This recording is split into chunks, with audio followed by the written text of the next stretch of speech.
வேதம் அதே சொல்கிறது. அதுல 9ஆம் வசனம் சொல்கிறது, அவர் தமது பரிசுத்தவான்களின் பாதங்களை காப்பார். துன்மார்கர் இருளில் மௌனம் ஆவார்கள். பலத்தினால் ஒருவரும் மேற்கொள்வதில்லை. பரிசுத்தவான்களை உன்னை பரிசுத்தப்படுத்திட்டு குப்பையில இருக்கிற நம்ம எடுத்துட்டாரா? சிறியவனா இருக்கிற உன்னை தூக்கிட்டாரா? இப்ப அவர் என்ன சொல்ற? பரிசுத்தப்படுத்துறாரு. நம்மள ஒவ்வொருவர் என்ன பண்றாரு? குப்பையில இருந்தாலும் சொல்றான், ஒதுக்கு உதவாது, அவ்வளவுதான் அது வாழ்க்கை. அதுல இருந்து எடுத்துட்டாரு. இப்ப நம்மளை பரிசுத்தப்படுத்துறார். நீ விசுவாசிக்கிறியா?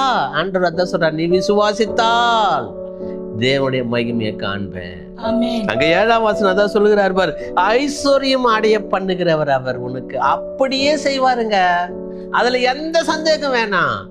இரவுல எல்லாம் வந்து தொல்லை செய்கிறது பிசாசு, தரித்திர ஆவி, தேவையில்லாத எண்ணங்கள், விபச்சாரத்தின் ஆவி, கடனை உண்டு பண்ணுகிற ஆவி, அதெல்லாம் அவர் துரத்தி அடிப்பார். அவருடைய சிலுவையின் ரத்தத்தினாலே அதுக்கு பரிகாரமா நமக்கு சிந்திட்டார் ரத்தத்தை. இங்க அதுதான் சொல்லுகிறார், கர்த்தர் தரித்திரம் அடைய செய்கிறவரும் ஐஸ்வர்யம் அடைய செய்கிறவரும் இருக்கிறார்.